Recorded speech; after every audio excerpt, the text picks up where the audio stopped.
Bendiciones para todos de parte de nuestro Padre Celestial. Damos gracias a nuestro Padre que nos permite una vez más poder dirigirnos a ustedes a través de este medio. En esta ocasión quiero tratar el tema identidad. Identidad. Para hablar de identidad tendríamos que empezar diciendo de un padre y de un hijo en la relación que existe entre ambos. La palabra hijo en hebreo es la palabra ben. En arameo es bar. Significa en principio la relación de la descendencia con el progenitor. Pero se emplea en una gran variedad de sentidos. ¿Ok? Ejemplo, engendrado. Se usa tanto en sentido natural como figurado. El verbo yalad, que significa engendrar, una palabra hebrea, yalad, significa engendrar. Se usa también la palabra en sentido figurado para referirse a formación de pensamientos e ideas. La palabra yalad, que es engendrar en sentido figurado, se usa para referirse a formación de pensamientos e ideas. Abro paréntesis. Cuando uno expone la palabra desde el latín, nadie dice que estamos romanizando. Si exponemos la palabra desde el griego, nadie dice que estamos helenizando. Pero si la exponemos desde la perspectiva hebrea, fíjese que dije exponer, no dije imponer. Porque no estamos imponiendo, estamos exponiendo. Cuando uno expone la Biblia desde la perspectiva hebrea, automáticamente salen algunos diciendo que estamos judaizando. ¿Por qué no dicen cuando hablamos desde el latín que estamos romanizando? Aparentemente es como que si existiera un temor a la verdad que viene desde la perspectiva hebrea, ya que la Biblia en el Antiguo Testamento fue escrito en hebreo y traducido al Nuevo Testamento en griego. Cuando uno expone desde el hebreo, se levantan mecanismos de defensa para decir que estamos judaizando. Y no estamos judaizando. Simplemente estamos explicando el texto desde su cultura, que es hebrea. Pareciera como si es que tuviesen un antisemitismo, un odio a Israel. Con la boca se dice una cosa, pero muchas veces, en muchas ocasiones se dice otra. Cuando hablan de la Biblia desde la perspectiva hebrea, hay amenaza, hay molestia en muchos que la escuchan desde la religión. Es como si le tuvieran miedo a la verdad. Seguimos. El verbo yalad, engendrar, se usa también la palabra en sentido figurado para referirse a formación de pensamientos e ideas. Por ejemplo, vamos a encontrar en la Biblia, en Génesis, capítulo 5, verso 3, dice lo siguiente: y vivió Adán 130 años y engendró a un hijo a su semejanza conforme a su imagen, y llamó su nombre Set. Quiere decir que Adán le traspasó todos sus pensamientos, todas sus ideas a ese hijo llamado Set. Todo lo que Adán conocía del Eterno se lo transmitió a su hijo. Lo engendró, lo formó con pensamiento e idea correcta que le permitieran a ese muchacho tener una mejor visión y conocimiento acerca de quién era Dios. El verbo yalad también se refiere a lo siguiente: Y cuando un hombre instruía a otro en algo, escuche, y le pasaba su conocimiento, puede de manera semejante considerarle como padre de la persona a quien enseña, ya que el autor de aquel conocimiento,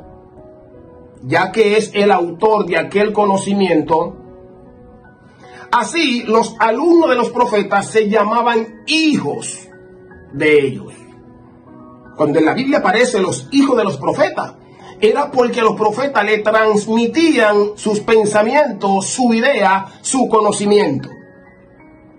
Quiere decir que cuando alguien enseña a otra persona, se convierte como en el padre de aquel a quien está enseñando. Oh, esto es muy delicado y a la vez también muy comprometedor. Miren por qué hay que ir renovando el conocimiento y hay que ir aprendiendo. Romanos capítulo 12, verso 2, dice lo siguiente: no os conforméis a este siglo, sino transformaos por medio de la renovación de vuestro entendimiento, para que comprobéis cuál sea la voluntad de Dios, agradable y perfecta. Transformaos por medio de la renovación de vuestro entendimiento. Eso de transformado es externo. Para que pueda haber una transformación, debe de haber una renovación que es interno. Debe de renovarse el conocimiento para que pueda haber una transformación externa. Y allí es que está el problema. ¿Por qué en la religión se parece mucho al mundo? ¿O es parte del mundo? ¿Por qué? La palabra siglo que aparece aquí en Romanos capítulo 12, verso 2, tiene que ver con un sistema. El sistema que hay en el mundo, el sistema que hay en muchas congregaciones incluso, que no deja que la gente se forme de manera correcta. Entonces, aquel que enseña, que he visto como un padre, tanto puede estar enseñando una verdad, como también puede estar enseñando falsedad. El verbo yalar también tiene que ver con esto de alguien que enseña de manera falsa. Y encontramos eso específicamente en el libro de los Salmos, capítulo 7, verso 14. He aquí el impío concibió maldad, se preñó de iniquidad y dio a luz engaño. Quiere decir, y produjo falsedad. Una persona puede estar enseñando con buenas intenciones cosas que no son la correcta, o la escritura malinterpretándola, y así va formando a otro, por decir formarlo, pero muchas veces lo que le está es malformando. ¿Ok? El reino y su cultura. Cada reino tiene una cultura. Cada rey que está en un reino tiene una cultura. Y desde la cultura emana identidad. Quiere decir que Dios, que es el rey, tiene una cultura. Por eso hablamos en un video pasado acerca del evangelio del reino. ¿Ok? Yo doy gracias a Dios por la pastora Ana, que se ha atrevido a creer en el ministerio y nos apoya y comparte los videos. Mi pastora Ana comparte los videos y eso es una bendición. Bendigo su vida, porque a la gente no le gusta promover este asunto de la palabra cuando uno la interpreta desde la perspectiva hebrea. Y yo bendigo la vida de mi pastora Ana porque se ha atrevido a ser de bendición y a compartir los videos. La gente mejor prefiere seguir la mentira, pero hay de aquel que a lo bueno le llama malo y a lo malo le llama bueno. El reino y su cultura. El reino que tiene un rey que se llama Dios, en este caso del que estamos hablando, tiene su cultura. Algunas veces la gente rechaza el mensaje, no porque piense que sea falso, sino porque lo considera como una amenaza a su propia cultura. La gente rechaza el mensaje y no es porque crea que sea falso, sino es porque se ve amenazado. Se ve amenazado. Pero para poder exponer la palabra desde una perspectiva correcta, tendríamos que hablar desde la cultura que proviene del reino. ¿Por qué? Cada persona que nace en este mundo se le conoce en la Biblia como alguien natural. ¿Ok? Alguien natural. Una persona que nace en este mundo es visto como una persona natural. Primera de Corintios, capítulo 2, verso 14, nos habla de esto.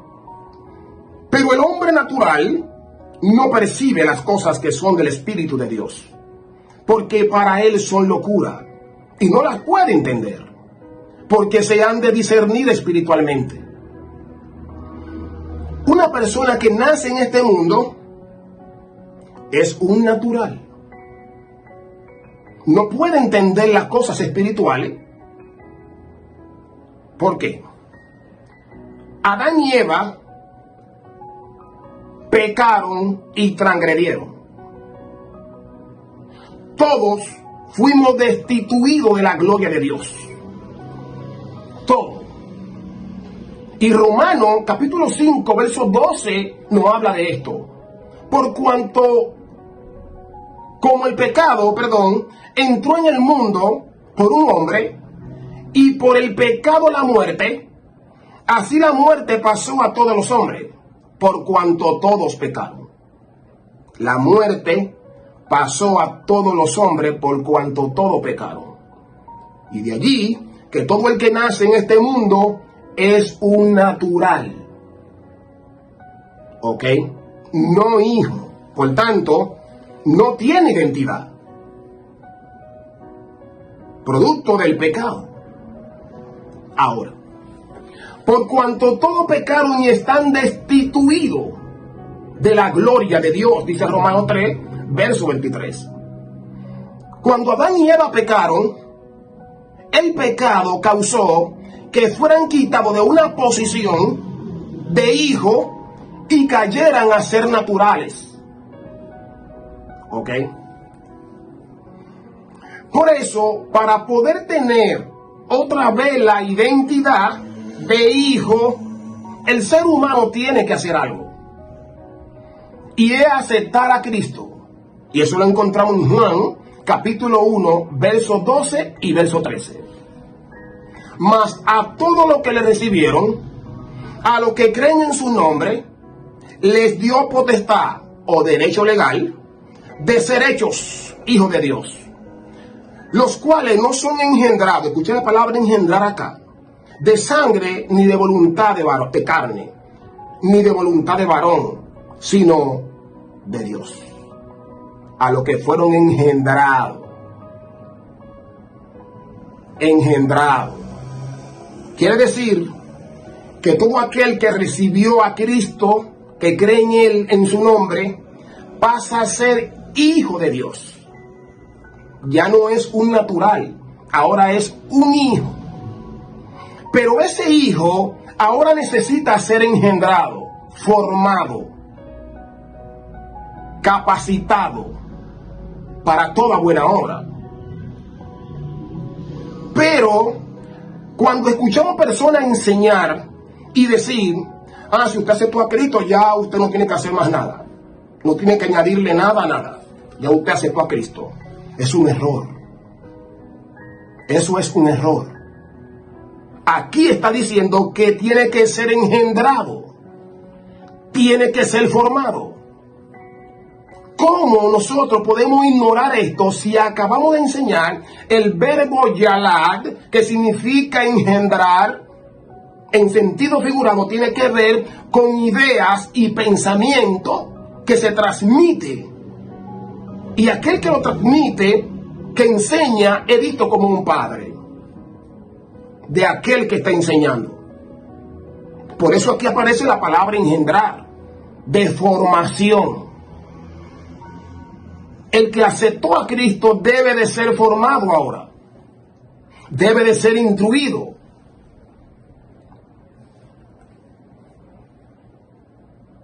¿Por qué? Pueden aparecer personas que ya aceptaron a Cristo, que ya han sido justificados, que eso es lo que obtenemos, la justificación, a través de aceptar a Cristo. Pueden aceptar a Cristo y pueden ser vistos como carnales, si no hay una formación.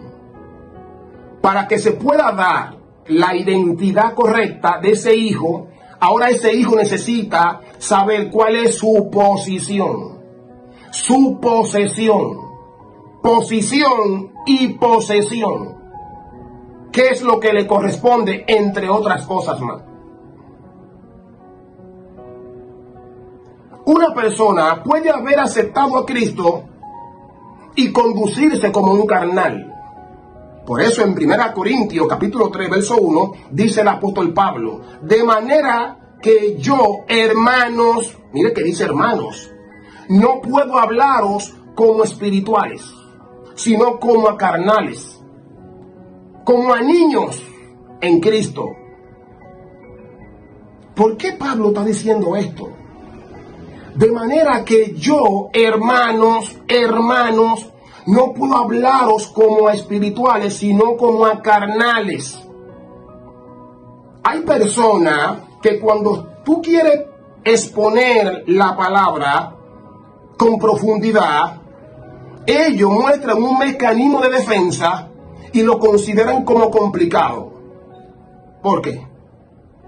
Porque son carnales. Son niños en Cristo. Niños en Cristo. Entonces uno no le puede hablar como espirituales, porque si no entienden las cosas terrenales, ¿cómo entenderán las espirituales? Mire, cuando una persona acepta a Cristo, Romanos capítulo 5, verso 1, ¿qué nos dice? Justificados, pues por la fe, tenemos paz para con Dios, por medio de nuestro Señor Jesucristo. Justificado. El hombre al pecar fue destituido de la gloria de Dios. Perdió su derecho legal, perdió su identidad. Ahora necesita recobrarla a través de aceptar a Cristo para ser justificado y de esa forma recibir un derecho legal. Ahora, el hijo que recibió ya esa posición de hijo necesita ser engendrado, formado. Mateo capítulo 7, verso 21 al 23. No todo el que me dice Señor, Señor, entrará en el reino de los cielos, sino el que hace la voluntad de mi Padre que está en los cielos. Muchos me dirán en aquel día: Señor, Señor, ¿no profetizamos en tu nombre? Y en tu nombre echamos fuera demonios, y en tu nombre hicimos muchos milagros. Y entonces le declararé, nunca os conocí, apartado de mí, hacedores de maldad. El don que se está manifestando, que Dios lo entrega por gracia, es una cosa. Pero ¿por qué no lo conocen? Porque no tienen identidad. no han trabajado, no se dedicaron a trabajar cualidades que están dentro del ser humano para ser perfeccionado y ser mejor hijo. No saben cuál es su posición y cuál es su posesión. Pero están predicando, están enseñando y hasta están dirigiendo personas, pero no saben cómo adquirir su posición y su posesión. La santificación es también el proceso por el cual tiene que pasar aquel que ha sido justificado a través del Mesías. La santificación no es de un día para otro, es progresivo. Porque sin paz, sin santidad y amor, nadie verá al Señor. ¿Y cómo es que hay personas que hablan de una gracia cuando la misma Biblia dice que sin paz, sin santidad y amor nadie verá al Señor? Quiere decir que tenemos que hacer algo, y es formarnos, empezar a depurarnos del viejo hombre que está viciado con los deseos engañosos de este mundo. Y eso es allí donde duele. Y muchas veces quieren venderle a la persona un cristianismo light. Uno enseña esto y dicen que uno está judaizando. No estamos judaizando, sino más bien que la Biblia la estamos exponiendo, no imponiendo, exponiendo desde la perspectiva hebrea. Shalom y bendiciones para todos.